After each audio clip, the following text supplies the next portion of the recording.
Past week or so, Twitter has been obsessed with this graph from data journalist John Murdoch at the Financial Times, which apparently illustrates the growing political divide between young men and women in several developed countries. And it's triggered a furious row on social media, with the right blaming the new gender gap on what they see as excesses of identity politics and modern feminism, and the left blaming it on what they see as toxic masculinity and a reactive anti-feminist misogyny. So, in this video, we thought we'd take a look at the growing gender gap and the data behind it, some of its potential repercussions, and finally, offer some tentative explanations for what might be causing it. So you hear what we're about to get into.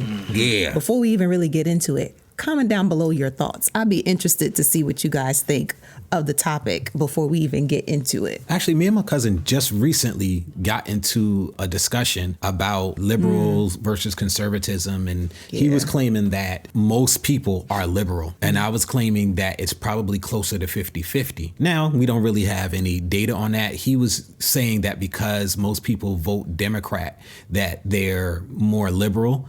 But one thing I didn't think of when we were having that conversation is that I've been one of those people that voted Democrat most of my life because my parents were like, don't even think about it, go to the poll, vote Democrat all the way down the ballot. That's how my parents were. From Jersey, up north, you know, right next to New York. So obviously a very liberal background.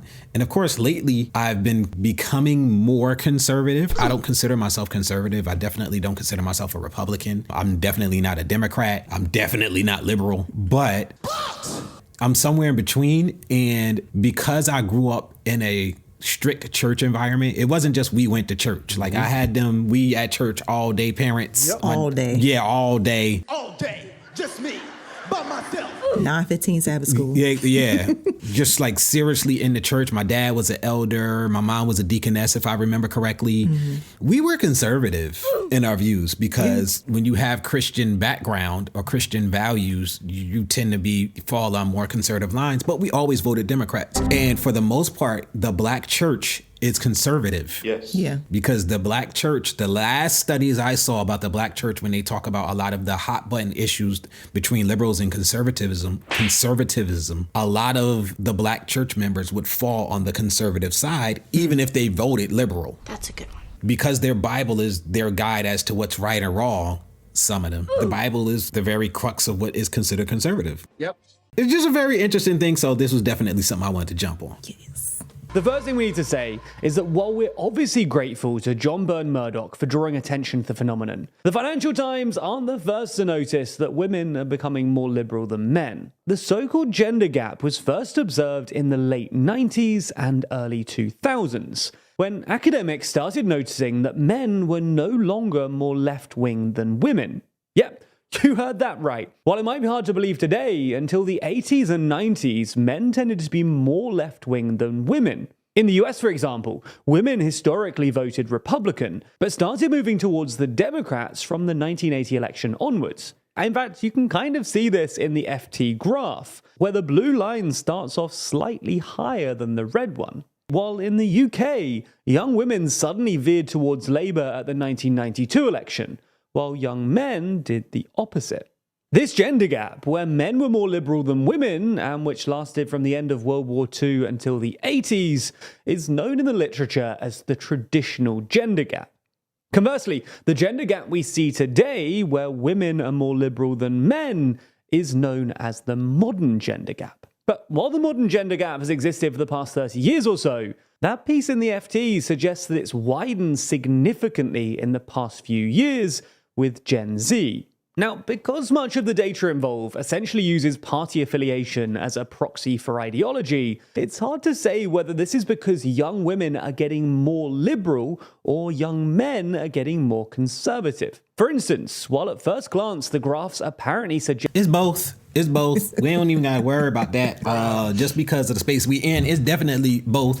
Men are definitely becoming more conservative. Okay, look.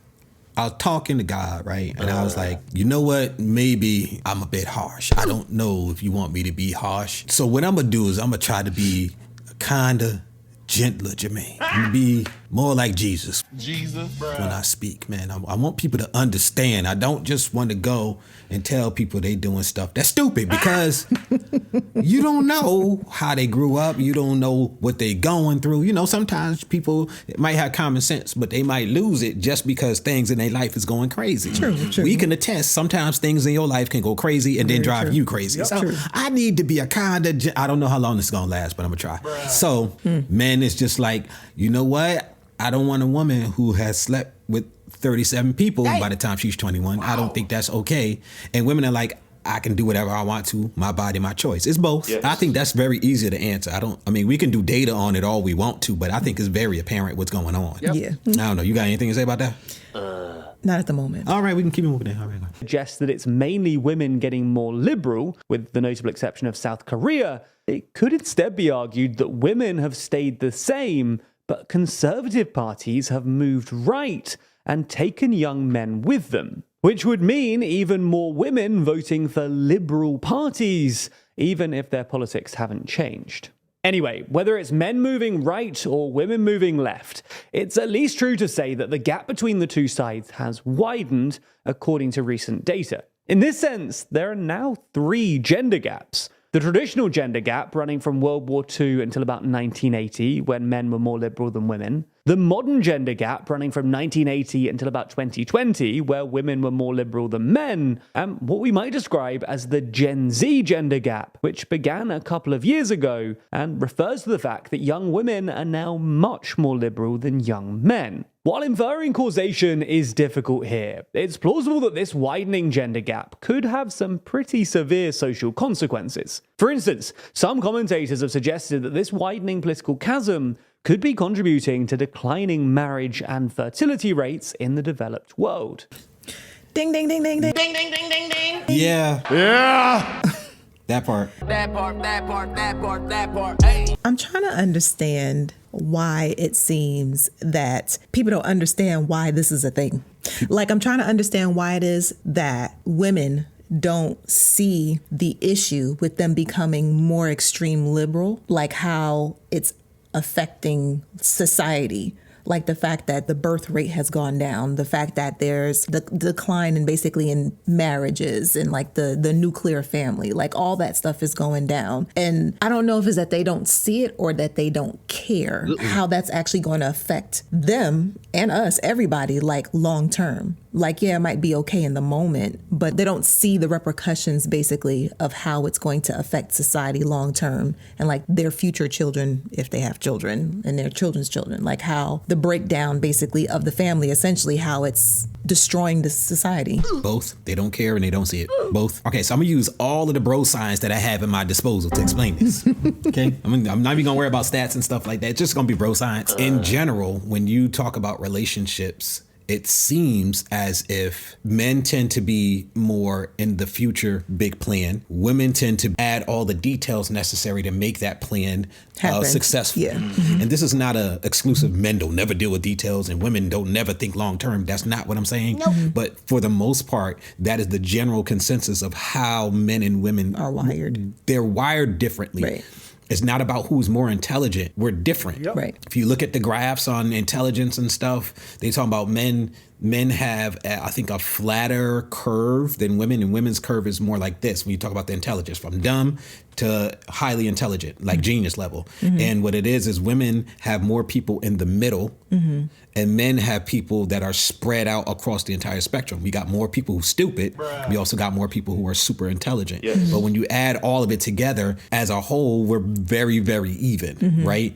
But it's because we think differently. We're Right. wired differently. I said I wasn't going to use any facts and stats, but I couldn't throw it. I couldn't help it. What happens is if you have a bunch of women, theoretically, who are thinking more right now, Short term. no, they're not going to care, nor do they understand the repercussions of how their actions are going to affect society in the future, because they're thinking about right now, the details, what's happening in this moment. So it does make sense, using bro science, that's how it, that's how it comes together. I think there's a little bit of both. I think I've seen enough videos and podcasts and whatever, and I've had enough conversations with people around us to understand that there are a demographic of women who do not care about how their actions are going to affect the rest of society. Yep. But that is the very crux of America. America is a very individualistic society. We're not China. We're not Japan. We're not thinking about the whole first. That's been something that has existed since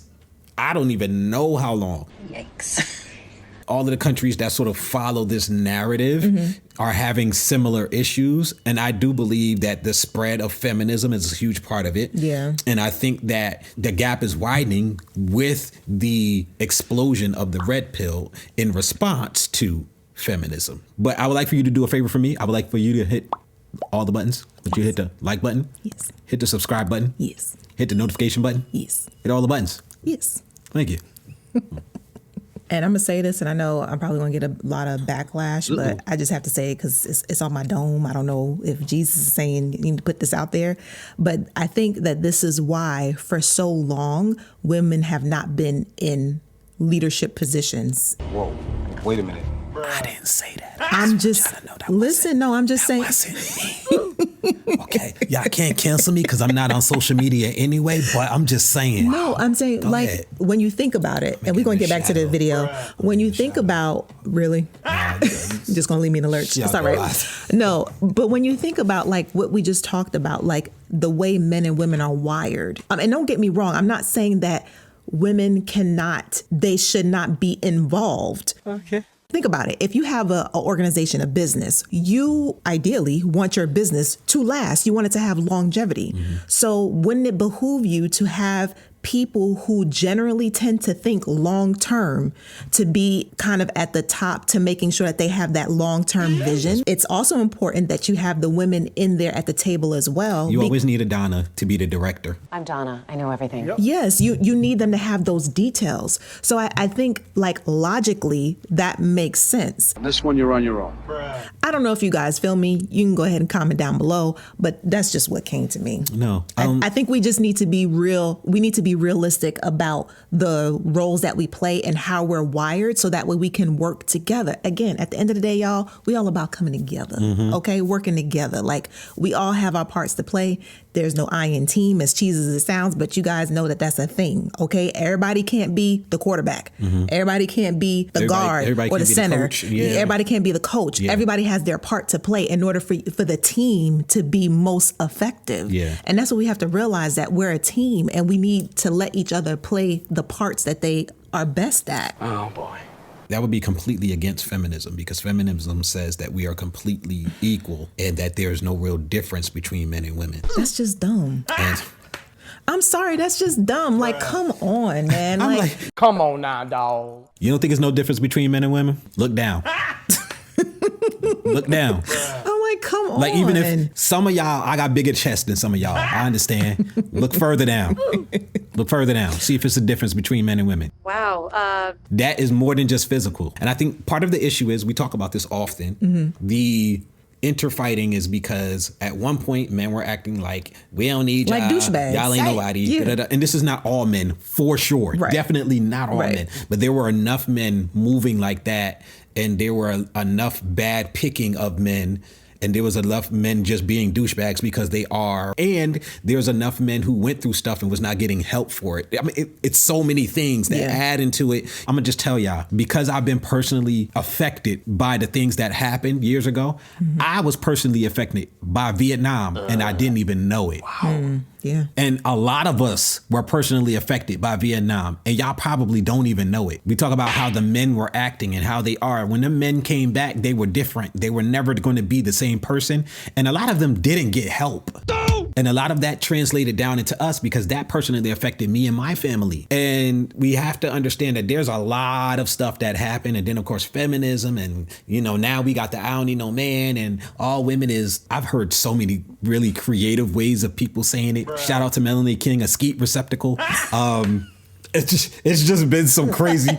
I've heard so many crazy ways to say it, but all women are those, and all men is dirty, dusty something. I can't remember the name. It was funny too. I laughed. Sometimes it's just so ridiculous you laugh at it. To be honest, I can't even take no type of offense. We're not going to go any further, not just because of the time, but also because we want you guys to go over and check out the video. It's "Why Are Gen Z Women So Much More Liberal Than Men" by TLDR News Global. Go check out that video. Maybe we went like 30-40% into it. It's 9 minutes long. We went almost 4 minutes into it. Y'all go check them out. If you guys made it this far, go ahead and smash that subscribe button so that way you can tell the YouTube world that you like us and you want to be able to hear more content from us, okay? Because we's married over here and we like commitment. Yep.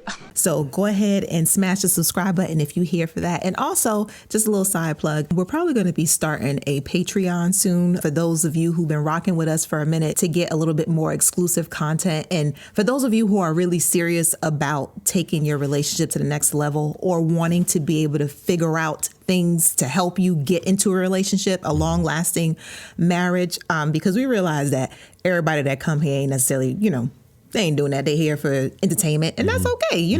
We need to decompress. We need entertainment and stuff like that, and also get some facts and stuff along the way. But we want to be able to help those who are very serious. Be on the lookout for that. We'll be putting more information about that soon. It's a lot of videos that y'all don't get to see. Yeah. Mostly because it takes me a little bit of time to do the editing because I don't do regular editing. I try to add a little pizzazz to a little slang. I put a little stank on it, right?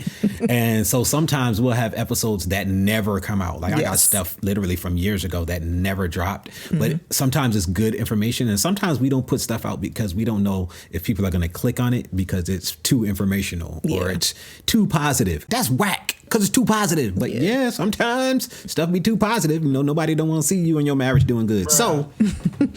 So we'll probably put that type of stuff on there too. Thank you.